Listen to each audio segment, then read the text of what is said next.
Hello friends, मैं हूं गौरव और हाल ही में मेडिकल साइंस का सबसे बड़ा चमत्कार हुआ है। यूके के रिसर्चर्स ने एक ऐसे सुपर बेबी को पैदा किया है जिसके पास 2 नहीं बल्कि 3 अलग अलग लोगों के डीएनए मौजूद है। मतलब उसे 2 पेरेंट्स नहीं बल्कि 3 पेरेंट्स ने जन्म दिया है। इसका मतलब ये होता है कि उसकी सुपर पावर है स्ट्रॉन्ग इम्यूनिटी, क्योंकि अभी इस टेक्निक की वजह से ऐसा क्लेम किया जा रहा है कि वो कभी भी किसी भी माइटोकॉन्ड्रियल जेनेटिक डिजीजेस का शिकार नहीं हो सकता। यस, नॉर्मल जेनेटिक डिजीजेस के अलावा mitochondrial genetic diseases is also a grave problem. देखो, शायद आप ये नहीं जानते होंगे, लेकिन हर एक सेल में जो माइटोकॉन्ड्रिया होता है ना, जिसे आपने सुना होगा, वो हमारे सेल्स का पावर हाउस होता है, क्योंकि वहां पर एटीपीज बनते हैं। एटीपीज यानी एडिनोसाइन ट्राइफॉस्फेट मॉलिक्यूल्स जो हमें एनर्जी प्रोवाइड करते हैं। उस माइटोकॉन्ड्रिया का भी खुद का एक अलग सा डीएनए होता है, जो न्यूक्लियर डीएनए यानी हर एक सेल के न्यूक्लियस में प्रेजेंट डीएनए से अलग होता है। और एक स्टडी में पता चला कि अगर इस डीएनए में कोई म्यूटेशन होता है या फिर मदर का डिफेक्टिव माइटोकॉन्ड्रिया बेबी में ट्रांसफर होता है तो वो बेबीज माइटोकॉन्ड्रियल डिजीजेस का शिकार होते हैं। अब यहां पर मैंने स्पेसिफिकली मां के डीएनए की बात इसीलिए की है क्योंकि स्पर्म का माइटोकॉन्ड्रिया उसके टेल की शुरुआत में यहां पर प्रेजेंट होता है। सो फर्टिलाइजेशन के दौरान जब स्पर्म और एग सेल्स फ्यूज होते हैं तब हेड को छोड़कर बाकी सारा पार्ट डीजेनरेट हो जाता है। सो अल्टीमेटली बेबी के अंदर मां का ही माइटोकॉन्ड्रिया रह जाता है। अब इन माइटोकॉन्ड्रियल डिफेक्ट्स का रीजन जानने के लिए रिसर्चर्स ने एक सर्वे किया, जिसके लिए उन्होंने 26 से 42 इयर्स की एज के 21 फीमेल्स के एग सेल्स को स्टडी किया। इस स्टडी में उन्होंने ये पाया कि 26 से 36 के एज ग्रुप में सिर्फ एक ही फीमेल एग सेल में माइटोकॉन्ड्रियल म्यूटेशंस है, whereas 37 से 42 के एज ग्रुप में 6 फीमेल्स के एग सेल्स में माइटोकॉन्ड्रियल म्यूटेशंस है। और इससे ये कंक्लूजन आया कि बढ़ते एज के साथ साथ माइटोकॉन्ड्रियल डिफेक्ट्स के चांसेस भी बढ़ने लग जाते हैं। और अगर इन फीमेल्स ने इस एज में बच्चे पैदा किए तो उनके बच्चों को माइटोकॉन्ड्रियल डिसऑर्डर्स होने की प्रोबेबिलिटीज बढ़ जाती है। और ऐसा इसीलिए क्योंकि देखो, हमारी ह्यूमन बॉडी एक मशीन की तरह काम करती है और सभी मशीन्स की ही तरह इसमें भी वक्त के साथ साथ एरर रेट्स बढ़ते चले जाते हैं। मिसाल के तौर पर हमारे बॉडी के कोर प्रोसेस डीएनए रेप्लिकेशन को ही ले लो। इसमें 1 मिलियन न्यूक्लियर बेसेस के अरेंज होने पर एक बेस का एरर या सिंपली एक बेस पेयर गलत लग जाता है और इन एरर्स का रेट उम्र के साथ साथ बढ़ते चला जाता है। माइटोकॉन्ड्रियल डीएनए में भी कुछ ऐसा ही होता है, बस सिर्फ फर्क यहाँ पर इतना है कि यहाँ पर एरर रेट न्यूक्लियर डीएनए के मुकाबले पहले से ही 1000 गुना ज्यादा होता है। दरअसल न्यूक्लियर डीएनए को ढेर सारे एंजाइम्स और प्रोटीन्स प्रोटेक्ट करते हैं, जो प्रोटेक्शन माइटोकॉन्ड्रियल डीएनए के पास नहीं होता है। और इस वजह से माइटोकॉन्ड्रियल डीएनए ज्यादा जल्दी डैमेज होता है, जिससे कई सारी जानलेवा बीमारियां होती है। मिसाल के तौर पर जेसिका का ही केस ले लो। सो जेसिका को एक माइटोकॉन्ड्रियल डिजीज है, लेज डिजीज, जिसकी वजह से उसका ब्रेन सड़ना शुरू हो गया है और इस वजह से उसका मोशन डेवलपमेंट स्लो हो गया है और आज अनफॉर्चुनेटली उसे ट्यूब्स के जरिए खाना खिलाना पड़ता है। डॉक्टर्स के मुताबिक ऐसी कोई भी ट्रीटमेंट मेडिकल फील्ड में अवेलेबल नहीं है जो जेसिका की हालत को पूरी तरह से सुधार सके। इनफैक्ट उनका तो ये तक कहना है कि वो ज्यादा दिन तक नहीं टिक पाएगी, क्योंकि माइटोकॉन्ड्रियल डिजीजेस बॉडी के किसी भी वाइटल ऑर्गन, जिसकी ब्रेन, लंग्स, हार्ट, किडनीज के सेल्स को अफेक्ट करके उन्हें इस तरीके से डैमेज करते हैं कि लोगों को cardiovascular diseases, diabetes, liver and kidney failure जैसे जानलेवा बीमारियां हो जाती है, अल्टीमेटली जो उनके मौत का कारण बन जाती है। अब इन सभी डिजीजेस में से कार्डियोवैस्कुलर डिजीजेस इन पर्टिकुलर सबसे ज्यादा मौतों का कारण बनती है, जैसे इस रिपोर्ट में आप देख सकते हैं। सिर्फ यूके में माइटोकॉन्ड्रियल म्यूटेशन की वजह से हर साल 150 से भी ज्यादा बच्चों की मौत हो रही है। और अगर मैं ओवरऑल वर्ल्ड की बात करूं तो हर 5000 में से एक इंसान माइटोकॉन्ड्रियल डिजीजेस की वजह से मरता है। बट फ्रेंड्स, ये सब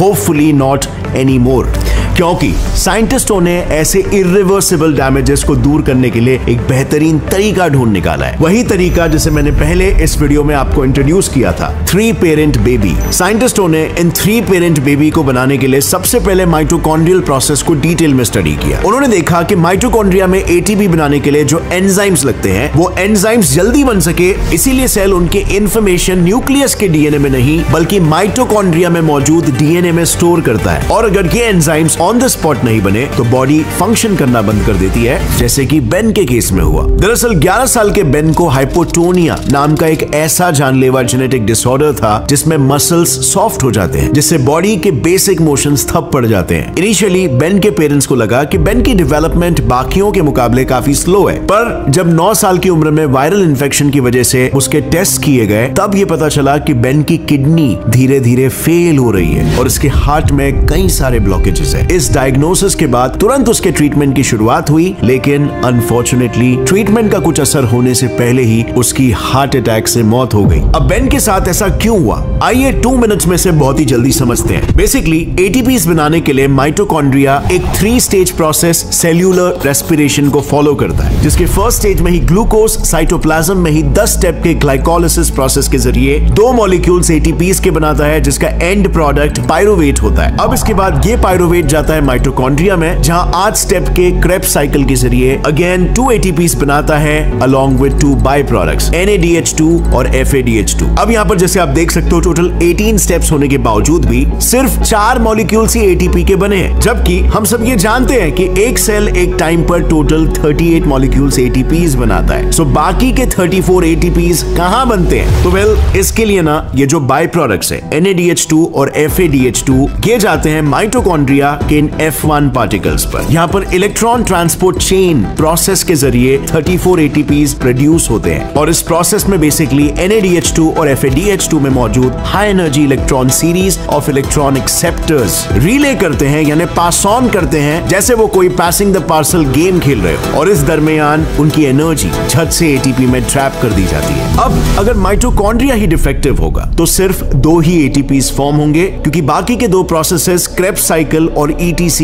दोनों माइटोकॉन्ड्रिया के अंदर होते हैं। सो अक्सर ऐसे केसेस में क्या होता है? वेल इस एटीपी लॉस को कॉम्पेंसेट करने के लिए cells plan B which is lactic acid fermentation को अपनाता है, जो यूजुअली हमारी बॉडी सिर्फ विगरस एक्सरसाइजेस के दौरान ही इस्तेमाल करती है, यानी anaerobic form of energy generation. इस प्रोसेस में ग्लूकोज नॉर्मल 10 स्टेप के ग्लाइकोलिसिस की जगह पर 3 स्टेप्स में ही 2 ही एटीपीज फॉर्म होंगे। इस प्रोसेस का by product lactic acid further break down ना होकर मसल्स में एक्यूमुलेट होने लगता है। And even during regular work mitochondrial genetic disorders से जूझने वाले लोग ऐसा फील करते हैं जैसे वो 24 घंटे एक्सरसाइज कर रहे हो, क्योंकि लैक्टिक एसिड उनके मसल्स में एक्यूमुलेट होने लगता है। सो नॉर्मली जब आप वर्कआउट करते हो और आपके मसल्स सोर होते हैं, एक्सरसाइज करने के बाद मसल्स दुखता है, राइट? वो इसी लैक्टिक एसिड एक्यूमुलेशन की वजह से होता है। मसल्स में एनर्जी नहीं बचती, मसल फटीग्ड फील करता है। Now let me also ask you, अगर आप 24 घंटे एक्सरसाइज करोगे और आपके मसल्स में कॉन्स्टेंटली लैक्टिक एसिड एक्यूमुलेट हो रहा है, including the cardiac muscles of your heart, तो अब आप बताओ इस केस में क्या होगा? Obviously heart failure and thereby death, जैसे बेन के साथ भी हुआ था, क्योंकि lactic acid H+ ions produce करता है, जिसके वजह से बॉडी का pH इम्बैलेंस हो जाता है। And now as we know body में मौजूद अलग अलग एंजाइम्स अलग अलग pH लेवल्स पर काम करते हैं, और ये बॉडी के कॉन्टेक्स्ट में बिल्कुल वैसा ही है जैसे हम इंसान भी ना बहुत ही ज्यादा ठंड में और ना ही बहुत ही ज्यादा गर्मी में काम कर सकते हैं। हमारे बेस्ट एफिशिएंसी के लिए ऑप्टिमम कंडीशंस चाहिए होते हैं, और उसी तरह एंजाइम्स के साथ भी ऐसा ही होता है, और सेल्स में pH इम्बैलेंस की वजह से वो काम करना बंद कर देते हैं। इसका अल्टीमेट रिजल्ट होता है सेल्स का नॉन फंक्शनल हो जाना, which ultimately leads to organ failures। अब जब साइंटिस्टों को ना इन डिसऑर्डर्स की फसाड की जड़ मिल गई, जो कि है म्यूटेटेड माइटोकॉन्ड्रिया, तब उन्होंने सोचा कि क्यों ना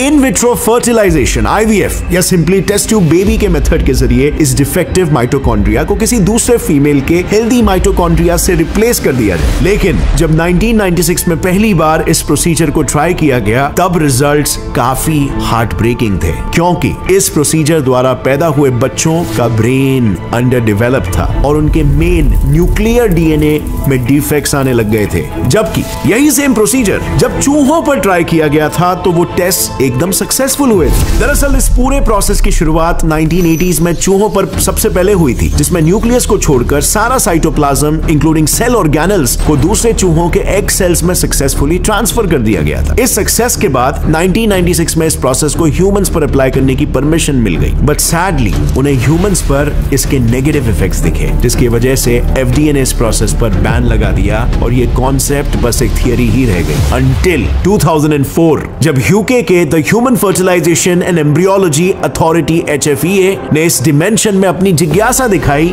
and with a minor change उन्होंने 2 नए टेक्निक्स डेवलप किए, जिसके जरिए 2016 में पहला 3 पेरेंट बेबी पैदा किया गया जो सभी डिजीजेस से इम्यून था। अब सवाल यहाँ पर यह आता है कि UK के इन साइंटिस्टों ने आखिर ऐसा क्या किया? वेल, इसमें से सबसे पहली टेक्निक है प्रो न्यूक्लियर ट्रांसफर। बेसिकली ये एक 3 स्टेज प्रोसेस है, जिसका फर्स्ट स्टेज है IVF। इस प्रोसीजर में डॉक्टर सबसे पहले हेल्दी माइटोकॉन्ड्रिया वाले डोनर एग सेल्स को लेते हैं और फिर IVF टेक्निक के जरिए पेरेंट और डोनर दोनों के एग सेल्स को मेल पेरेंट के स्पर्म के साथ फर्टिलाइज करते हैं। इस फर्टिलाइजेशन के तकरीबन 12 से 18 घंटों के बीच वो प्रोन्यूक्लियाई जो स्पर्म एंड एग दोनों के मटेरियल से बना होता है उसे एक्सट्रैक्ट करते हैं, क्योंकि ये वो समय है जब फीमेल और मेल दोनों के न्यूक्लियाई विजिबल होते हैं। इससे डॉक्टर्स ये पता लगा सकते हैं कि जो जेनेटिक मटेरियल्स पेरेंट से पास हुए हैं वो हेल्दी है या डिफेक्टिव है। अगर वो प्रोन्यूक्लियाई हेल्दी हुआ तो फाइनली उस प्रोन्यूक्लियाई को डोनर एग सेल में ट्रांसफर किया जाता है और इससे एक हेल्दी सुपर बेबी पैदा होता है। बट इसमें एक छोटी सी प्रॉब्लम है, जैसे कि आप देख सकते हो इसमें एक पूरा का पूरा हेल्दी